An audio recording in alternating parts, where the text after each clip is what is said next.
Hello, welcome back to Think Big Digital. If you are a total Canva beginner, then let me approach you to this.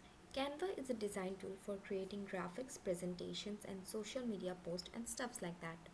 The first step is to open an account. Creating an account with Canva is free.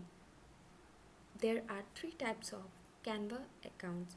One is pro user, another one is non pro user, another one is Canva for teams. On the left side of your Canva page, you will be able to see this plus sign, which will allow you to create different sizes of documents and streamlines.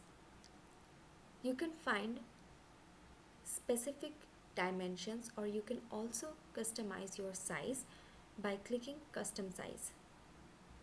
Let's say if you want to make a Facebook cover photo, you have to go for Facebook cover and you have to type it out on the search bar, and you will be able to see different types of dimensions. If it doesn't match your requirement, you can also use custom size. Once you're in the canvas, search for some specific templates offered by Canva.